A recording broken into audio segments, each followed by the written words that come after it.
Business Disability Forum, creating a disability smart world together. Changing the image of disability.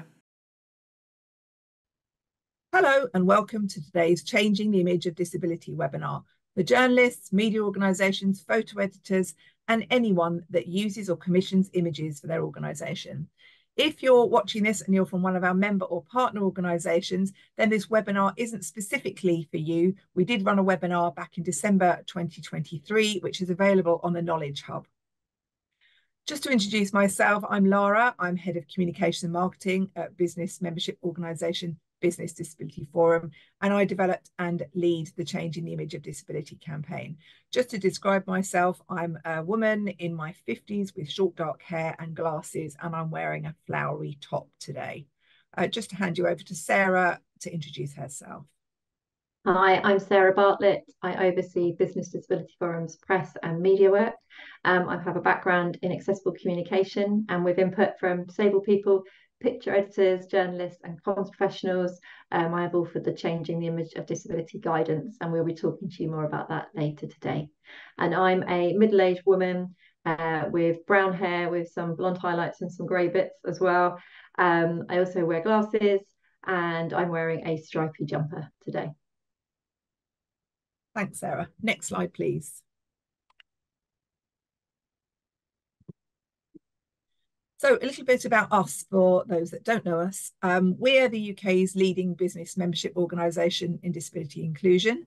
We've got nearly 600 organisations in membership, and they include SMEs, UK and global brands, public sector and third sector organisations, and they're organisations of all sizes, industries and sectors. We work in partnership with our business members, government and disabled people to remove barriers for disabled employees and consumers. For our membership, we offer a Knowledge Hub, which has a huge number of resources and toolkits around disability inclusion, events, webinars, networking opportunities, an advice service, and the opportunity to get involved with us in shaping the disability policy agenda. Next slide, please. So what we'll be covering today, firstly, I'll give you a little bit more information about the campaign, share some research findings, talk you through our Disability Smart Image Bank that we've created specifically for this campaign. And then Sarah will talk you through some free guidance that we've created around how to select, commission and use images in a disability smart way. And she'll also talk you through best practice in using captions and alternative text to increase understanding of disability and long-term conditions. Next, please.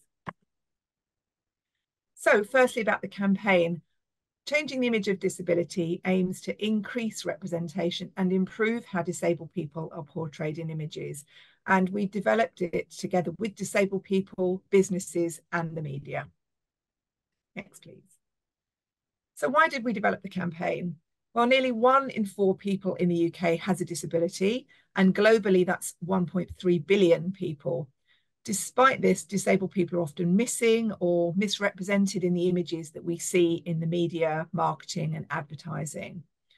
We did some initial desk-based research and we looked at a number of stock image libraries and image returns on search engines, and also spoke to members of our inclusive communication network, largely brand, comms and marketing professionals, about the types of images they could access. With image libraries, we found among some pockets of good practice, some limited ranges of diversity of disability. And for image returns on search engines, for example, very often the images would be people who use wheelchairs and not a very diverse selection of images on returns. We also commissioned Ipsos to do some public research for us, and that also included a large cohort of individuals with disabilities.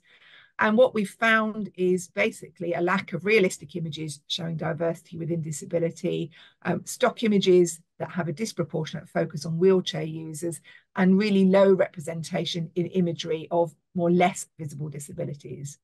Next, please. So here's a classic example of a search, online search.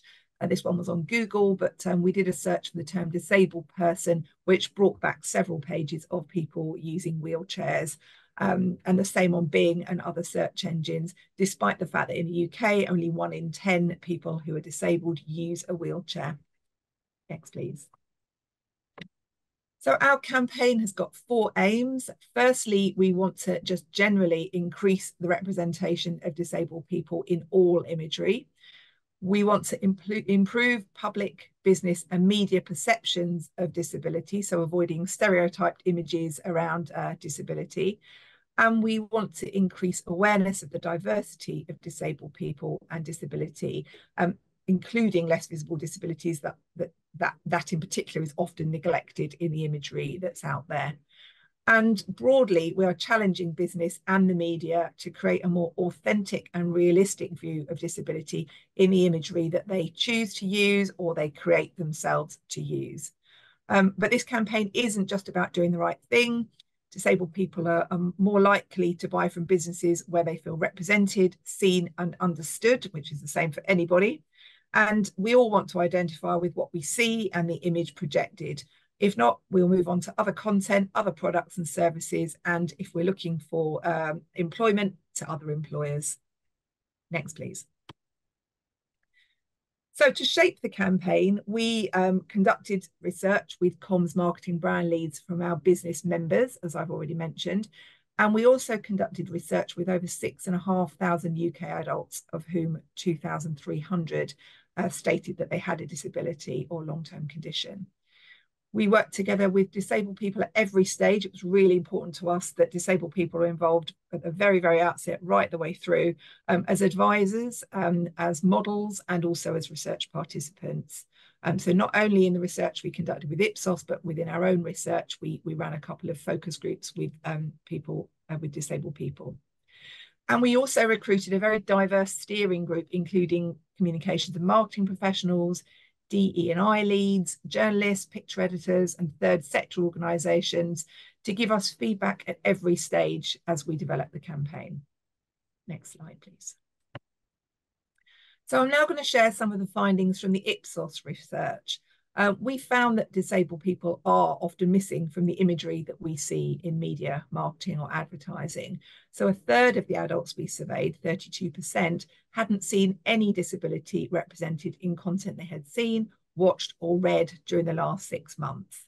Now, our view of the world for everyone is influenced by what we see in the media and in advertising, and disabled people are already underrepresented in many areas of day-to-day life, workplaces, TV, films, as models, in positions in public life. And business and media can really change that by making sure that disabled people are seen in everyday realistic scenarios with their friends, with their families, with colleagues, for example, in images around recruitment or with friends and family doing everyday things like socializing or shopping.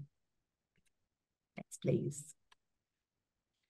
We also found that some disabilities are just portrayed more often than others in content. And I already referred to this earlier when I was talking about stock image libraries and search returns.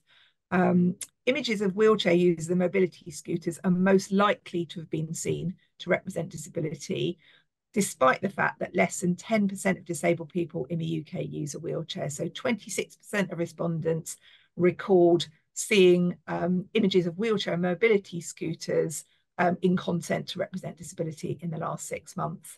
And more just needs to be done to show the diversity of disabilities in imagery, especially for less visible disabilities. And that can be a challenge. And clearly wheelchairs are an internationally recognised symbol for disability. And that's possibly some of the reason, and also, you know, quite easy to show in an image. But as we show a bit later, it is possible to show more diverse disabilities and to represent the more less visible disabilities in imagery. Next, please. And our research also found that less than 1/4 of the disabled people in our survey said that their own experience of disability was reflected in the images they'd seen in the last 6 months.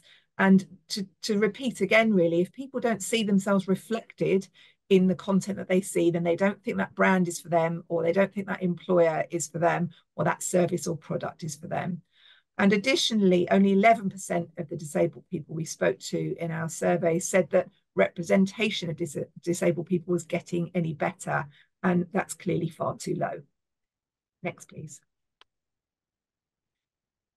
Lastly, from our Ipsos research, we also found that 1 in 6 adults didn't know or were unsure if they'd seen disability represented in content they'd seen, which highlights a general uncertainty about disability and what it is, and a general need for more increased awareness about disability more generally.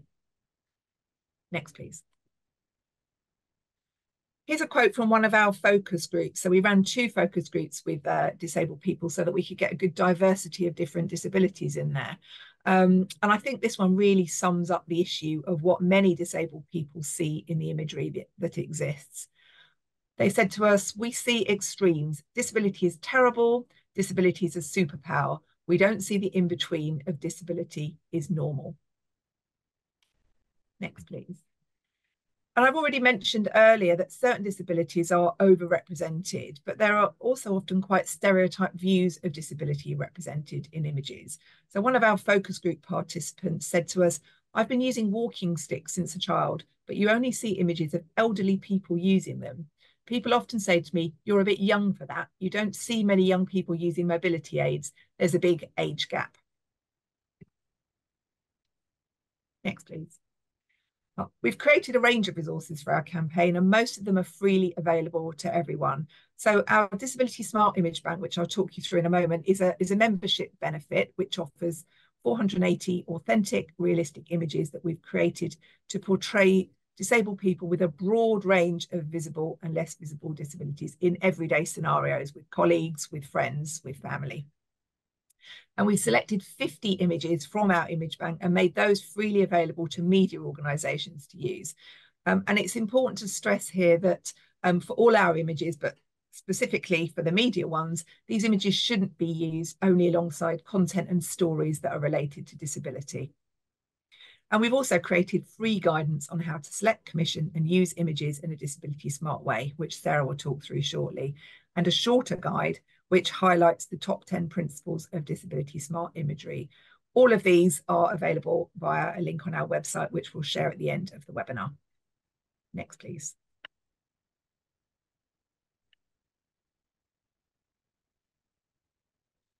So I'll now talk you through our Disability Smart Image Bank.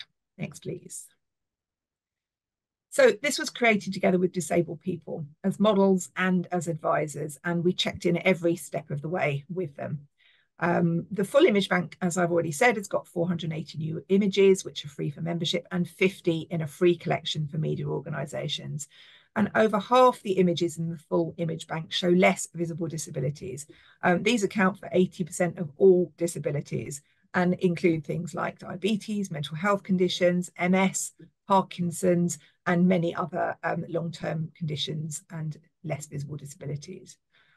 We've covered workplace, leisure and retail settings, including offices, cinema, library, university, shopping centre, and we've got more shoots planned to increase the collection. We used a combination of both paid disabled professional models and some volunteer models, and all the shots were co-created with the models. And it was really important to us that although we had a shot list and scenarios that we wanted to cover, that we worked closely together with the models and weren't rigid around our photo shoots. So as a result, we've created some really realistic scenarios of images in the image bank. And all the images are available for use under license, which precludes use for advertising a product, service or merchandising, but is freely usable outside that. And all the information is in the license agreement that you need to click agreement of when you download images. And we also require a credit to Business Disability Forum alongside the image when it's used. Next, please. So this is what the landing page of the Disability Smart Image Bank looks like, with the search box on the right-hand side, and you can search by a range of criteria. So for anyone that's used any kind of commercial image banks, very similar in terms of the criteria that you can search by. But we asked all of our models to provide us with the information about their disabilities that they were happy for us to share, and in their own words. So however they phrase their disability, we've included that in here, and anyone that uses the images is able to use the images with that descriptive information about them. Now, this image on here is one of my favorites from the image bank. The model in this image is a young woman. She's smiling. She's got bright red hair, and she's using 2 bright green walking sticks, and she's shopping in a clothes store alone. And it was this particular image is showing a number of things, but it's showing that, for a start, somebody who's younger using sticks, just to respond to the quote we had a little bit earlier. But it's also showing that she's shopping alone, so that she's not necessarily dependent on somebody else to go shopping for clothes. Next, please. On this page, you'll see a few thumbnails of images from the full image bank to show the range of images. Some of these are also included in the 53 images in our media collection, and I'll just describe a few of them for you. So top right shows a young man who is autistic. He uses sound cancelling headphones, and he's wearing a sunflower lanyard to show that he has a less visible disability. And the quiet zone, which is in front of him, signifies that he has a sensitivity to noise. So he's brought his own sound cancelling headphones with him. We were very careful to make sure that we didn't provide props for our models for the shoots, but that we said to models, please bring with you any aids that you use, and include those to show your disability, particularly if you have a less visible disability. Another one on this page, so bottom middle is a group of 3 friends. They're in the foyer at a cinema. They're all holding bags of popcorn. And the man on the left has a facial difference, and he also has a visual impairment. Next, please. Here are a few more from the image bank, and again, I'll just describe a few of them. So bottom left, you'll see the image of 2 friends. They're shopping.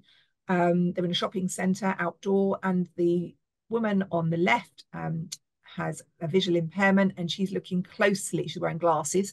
She's looking closely at the map on a shopping centre wall to guide her around the shopping centre. In the middle is an image of a model who has diabetes. And she also has vitiligo, and she is showing the use of an EpiPen at work at a desk. Bottom right is an image of 3 colleagues together. All the colleagues in this image have a disability, although the 2 people on the right have less visible disabilities. On the left, the model is wearing using a prosthetic limb, and she has her assistance dog sitting at her feet. Next, please.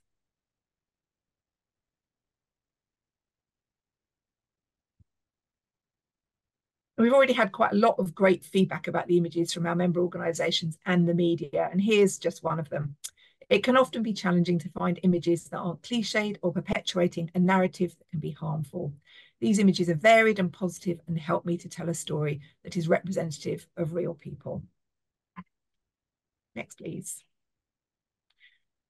And another that reflects the frustration with some existing image banks, though there is some good practice out there.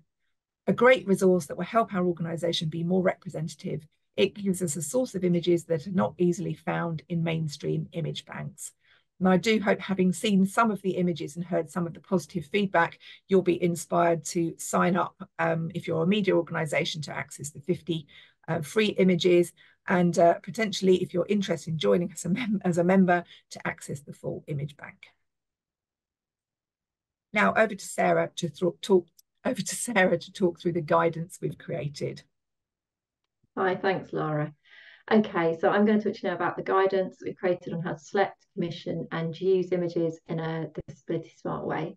So the guidance covers all image use, not just images in the Disability Smart Image Bank or media collection, but also stock images that you might use, photos that you commission, and images that you use that come from other people as well.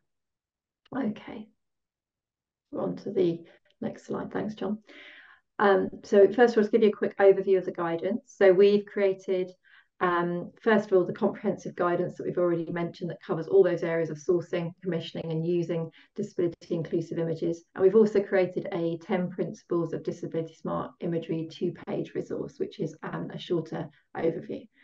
The guidance has been developed with input from our steering group. It also is based on findings from our own research, and draws on existing guidance and resources available, whilst at the same time seeking to challenge thinking and establish needed best practice in the area of disability inclusive image use.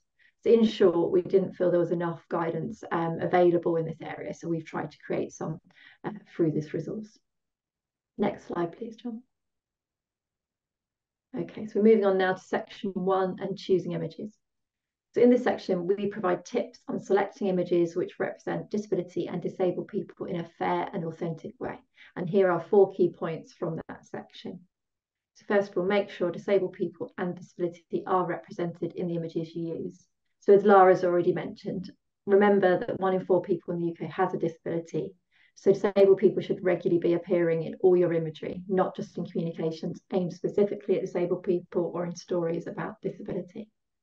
Show a broad range of disabilities, including less visible disabilities. So on this slide, we have an image of a woman buying popcorn at a cinema. She's wearing a sunflower lanyard to tell people that she has a less visible disability. Visually representing less visible disabilities can be difficult, we know, but we offer tips in this guidance on how you can do that, and we'll come on to those more in a moment. So reflect the diversity of disabled people, and by this we mean avoiding stereotypes around things like age, beliefs, gender, sexual orientation, race, ethnicity, culture and background. And we've already heard from Lara about the quote from one focus group member who was regularly told that they were too young to have sticks, to be using sticks. So it's important to show that disability affects people of any age and from any background. And then finally on this slide, provide a realistic and authentic view of disability. So by this we mean showing disabled people in everyday real life scenarios. Okay, next slide, please. So now I'm going to talk about section 2 of our guidance, which is commissioning images. So this section covers what you need to think about if you are taking the images yourself or if you're commissioning images from someone else, and includes some of our learnings from the Image Bank shoots. So this guidance will be useful for your organisation, but it's also a good, it's got full of good tips for you to share with any agencies or external photographers that you may be working with. Okay, next slide, please. So things to consider. So authenticity and diversity are both key here. Never fake it. Don't ask someone to pretend to have a disability that they don't have, or equally use an aid or piece of equipment that they would not normally use in that scenario. As we've already mentioned, we ask models to bring any physical aids or equipment with them. And these are also a good way to visually illustrate less visible disabilities.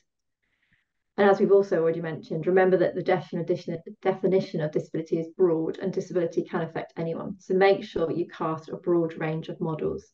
We asked all of our models to share information with us about their disability beforehand, so we knew that we had good representation. If you need to ask a model a question about their disability to help you with your shoot, then it's fine to do that, but just remember to do that respectfully. Always explain to someone why you're asking that question, what you're going to do with the information. And also, if you're unsure, ask the person the language they would prefer you to use around their disability. And whether you're using professional or volunteer models, only ask them to pose in ways that are realistic for them. So don't ask someone to hold a cup or stand in a way that is unnatural for them with their disability, for example, or even pose in a wheelchair that is not their own on the assumption that all wheelchairs are the same. They are not.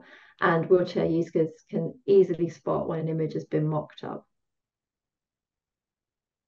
So provide briefings to people in advance so everyone knows what will happen at the shoot and can be prepared.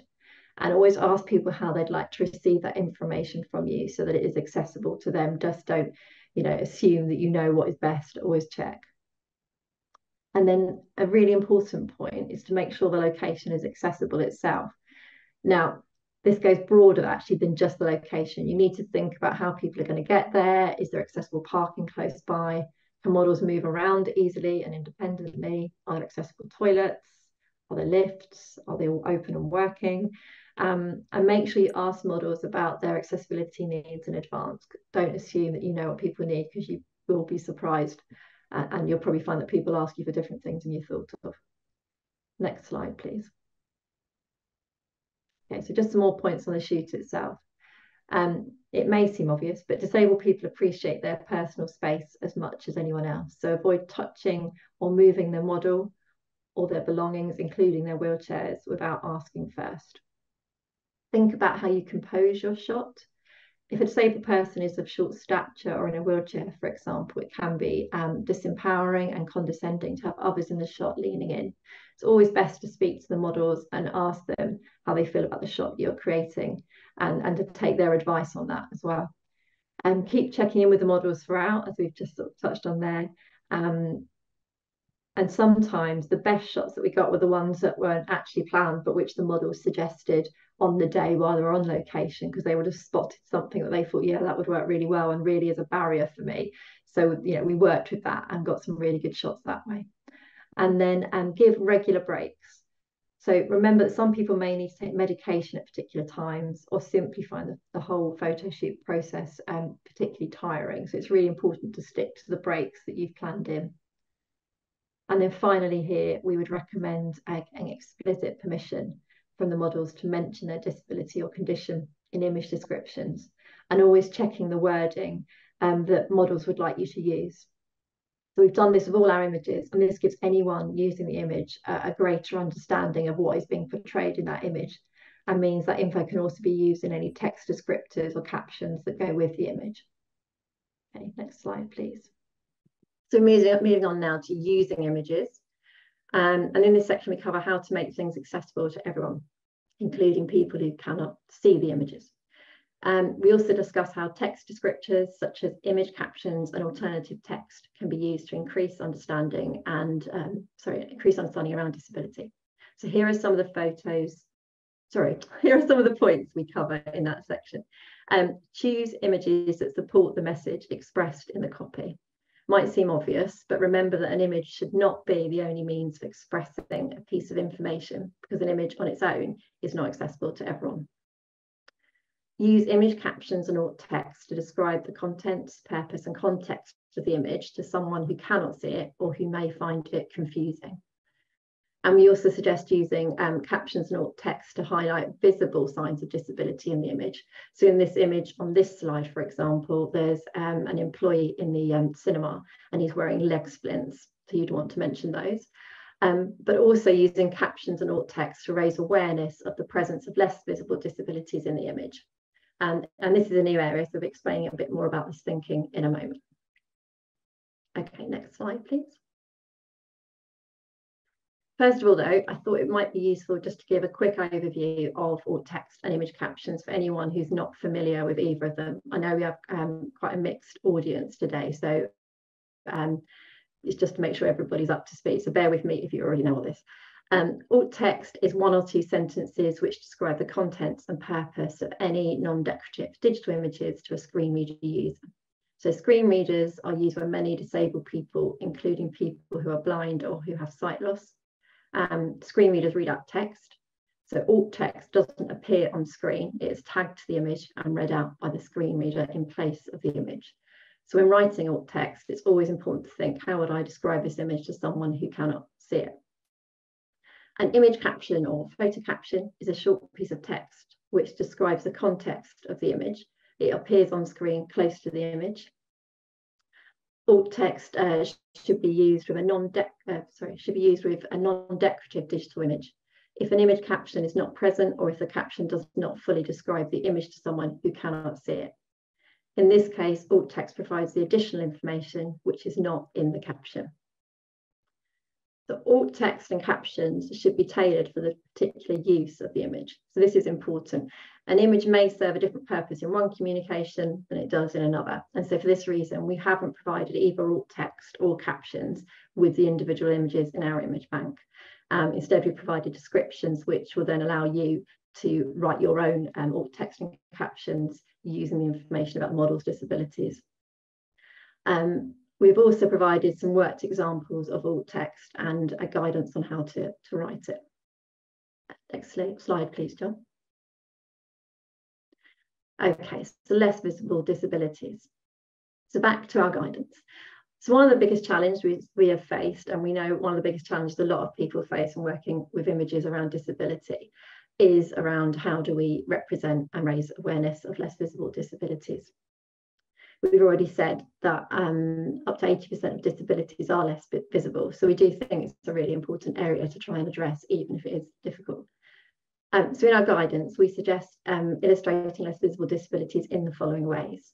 So showing any aids a model uses to overcome barriers, or visually showing the barriers themselves. So for example, that might be, we have got some images of somebody who is a wheelchair user who might be facing a flight of stairs, or might be facing a lift that is out of use, for example.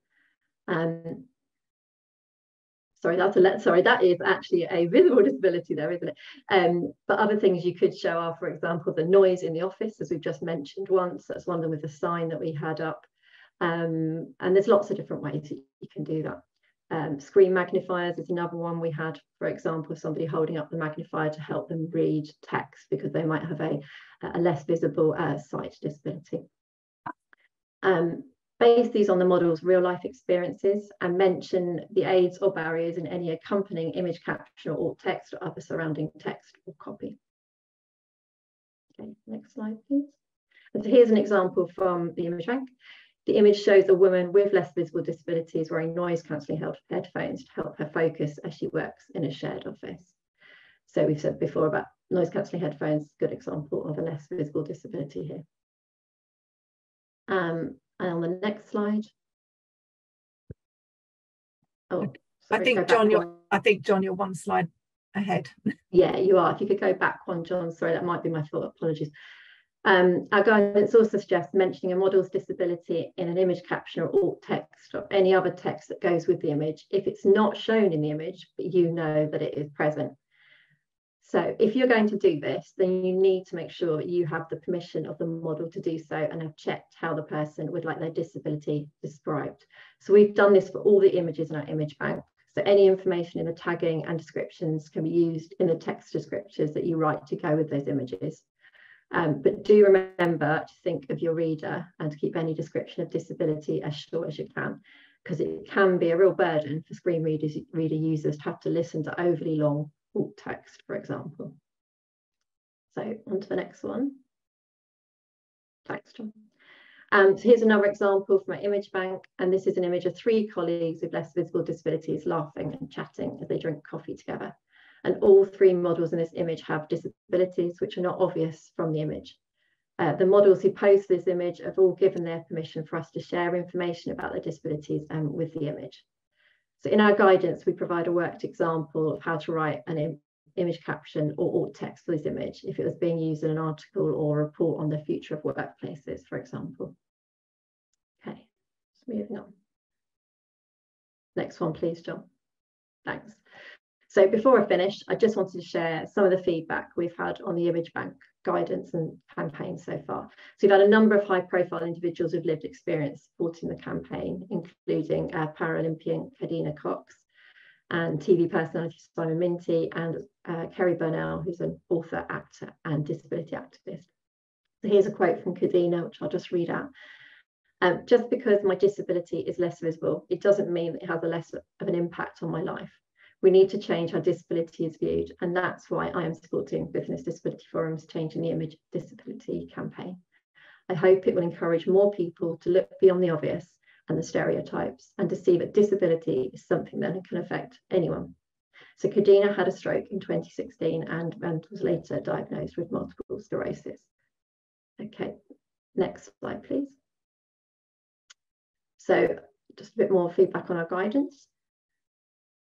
There is information available for writing about disability and language use, but that I know of, no media guidelines on use of images. This guidance will be very helpful for myself and is something to pass on to editors when I'm not in control of the images that are used for my articles. And then just one more before I hand back to Laura. I work with and commission images of disabled people, and some of these tips are things I hadn't thought of before, particularly around ways to represent non-visible disabilities. Back to you, Laura. Thanks. Next slide, John, please. So I hope that's given you a good sort of flavour of what's in the image bank and also a few highlights from the guidance. The guidance itself is really much longer than we've covered, so there's a lot more information in there for you. If you're on the call today and you're a journalist or a picture editor from a media organisation and you'd like to get access to the 50 free images, then just visit the link, the top link here on this page, and complete the form with your details to register. You'll get almost immediate access to the images. You do need to make sure that you agree the license terms every time you download images, and you credit us when you use them. If you're interested in covering the campaign, then visit the Media Centre on our website. You'll find a press release about the campaign with the findings of our research, or you can email media@businessdisabilityforum.org.uk. Next slide, please. Access to all the resources that we've talked about can be found on our campaign page, so the Changing the Image of Disability campaign page, which is at businessdisabilityforum.org.uk/changing the image. And if you'd like to find out more about joining your organisation, joining us as a member, where you can access the full image bank and also a huge range of other information, advice and resources about disability inclusion, then again, go to our website and go to /membership, where you'll see all the information about joining us. And of course, membership is available to media organisations too. Next slide, please. So what next? At the end of the webinar today, we'd be really grateful if you would fill in the feedback form, which will be in the chat, but it'll also be sent to you in a follow-up email. And we'll send slides and recording to you to share that with colleagues in your organisations. And if after all of that you have any further queries, then email us at media@businessdisabilityforum.org.uk. All of the links that we've shared here will be in the follow-up email that we send you anyway. And I'm just going to now have a look in the Q&As and see whether there are any questions there that people had specifically asked us to answer. So if John, you could stop sharing the slides, that would be great.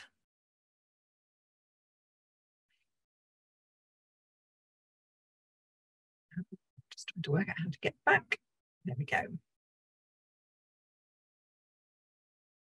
So somebody has asked, in terms of the search facility for this fantastic resource, have children and young people been captioned so that we can look for specific age ranges? Super helpful for our children's magazine to be able to represent our readership.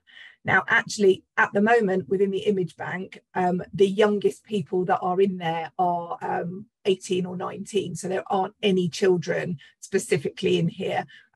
This was kind of our first go at the image bank, and using models under 18 obviously comes with a lot more difficulties in terms of chaperones and various other things. So at the moment, there aren't any images of children in there, but there are some younger people within there. And you can search for age ranges. So it's divided up into different age ranges. So you can search for that and for other multiple characteristics too. Had a couple of other questions too. So somebody has asked if the images and the guidance can be shared. Well, the guidance, definitely yes. It's free and available for anybody to use. Anyone downloading images, so whether you're a media organisation or you're a member of BDF, can't pass them on to others except if you're using third parties. So if you're using third parties to provide material for you, produce material for you, like marketing agencies or graphic designers, then they can be used by them. But you would need to make sure that they understand the terms of the license agreement and that they use the credit just in the same way that you would be required to. Someone else had asked us whether we used paid or volunteer models, and if we use specialist agencies. And so we did, as I said before, use both paid and volunteer models. Majority were professional paid models. And we did use a number of specialist model agencies who helped us to cast a wide range of models with a broad range of disabilities. And as I said, we specifically looked at used some models that had multiple disabilities, so we could use them for a range of different, to show a range of different disabilities.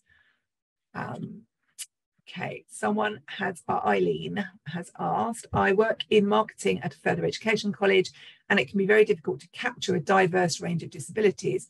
If we become a member, would we be permitted to use the imagery in our course guides website, social media, etc., as we would be advertising a service. It's probably best that I said that I shared the license agreement with you so you can see exactly whether it would be okay for you. If it's very, very specific, as in a brochure or a prospectus for the college, then probably not. But in your website or social media, it would be fine to use them. If anyone else has got questions, yep, okay. So Catherine is asking, is the Image Bank live now? Can I share information about it on LinkedIn? Yes, the Image Bank is live. And as I said, members can access it now, and media organisations have already started to sign up for it. So if you use the link that I shared a moment ago and you're a media organisation, you'll get registration information sent so that you can access them. And yes, do share information about it on LinkedIn. That would be great to let other people know how they can access it. There's also just a small selection of the images as well, isn't there, Laura, on the campaign's website that you can see, so you can see what the images, some of the images look like without having to sign up for anything first, just to give you a bit of a flavour of it as well. That's right, yeah. If you go to the main campaign page, which is /changing the image, you'll see a gallery page there that gives you an example of some of the images that are in the media Image Bank specifically. So that might be useful for you to get a reference point. Are there any other questions that people would like to ask? No? Okay. In which case, I hope you found today's webinar useful. Do have a look at the campaign page and get in touch with us if you are a media organisation, want to access the resources, or if you're interested in covering the campaign yourselves. We'll be growing the Image Bank with a number of photo shoots in the summer and autumn, and so both the full Image Bank and the smaller one will be growing with new images added then. Thanks very much. Sorry, go on, Sarah. I think there was someone's just raised their hand, actually. Sorry, I do apologise. I think Ian, did you have your hand up? Spotted it. Ian's added a question there. Yeah, Ian, sorry. He's curious about the guidance to keep alt text to a couple of sentences. I've seen many short alt text comments which don't give a good description of what's shown in the visuals. More description might have been helpful and indeed respectful for people with a visual impairment. Sarah, did you want to say anything there about alt text specifically? Yeah, sure. So there's a lot of different views around alt text, and that's really useful feedback, Ian. So I think we are of the view that it's actually helpful to provide more description rather than less in alt text, for exactly the reason that you've just pointed out there, because we don't want people missing out on the experience. And we know that we have had feedback from people that alt text sometimes can be incredibly bland to the point where it's quite unhelpful.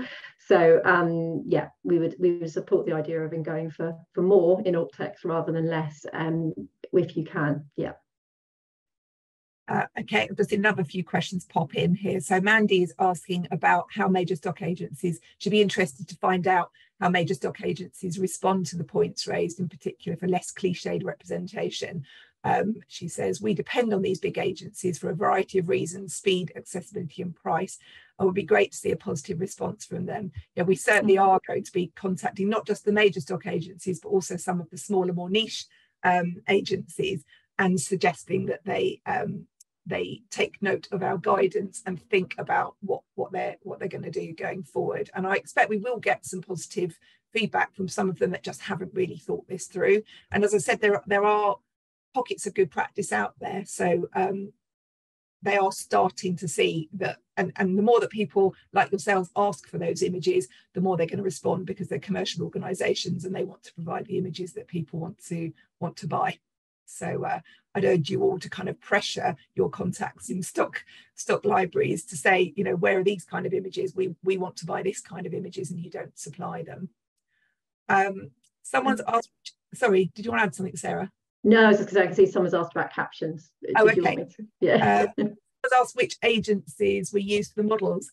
Off the top of my head, I can't remember the names of any of them. One of them is called Visable, and I can't remember the name of the other two at the moment, but I can include that in the email that we send out after the webinar. Okay. Yeah, there's a question about captions there. Yeah. So the question about captions was our biggest challenge would be to add information about less visible disabilities in captions for stories that are not necessarily about disabilities. How do you get around that? Yeah, I mean, that is a really difficult one. We do understand that. So we provided there is guidance on that in the guidance itself. So I would encourage you to go and read that. And I think it's very much a case of playing around with text to get it as short as possible. And obviously it might not be possible to include every aspect around disability in the caption. We totally understand that. A lot of the models have multiple disabilities. But I think it's just thinking about what is the key point that you could draw out, that you could drop in, even if it's just a small thing, just so to raise awareness really of the fact that there is a disabled person in that image. Also, if you're somebody that's actually writing the content, you might be a picture editor, sorry, I don't know who you are, but if you're somebody that's writing the content, there's also obviously the opportunity to maybe mention stuff in the content itself. They may not be, but it's something you can also try. Great, thank you. I think that is all the questions now. So again, thanks very much to everyone for joining. I hope you found it useful, and enjoy the rest of your day. Thank you. Changing the image of disability.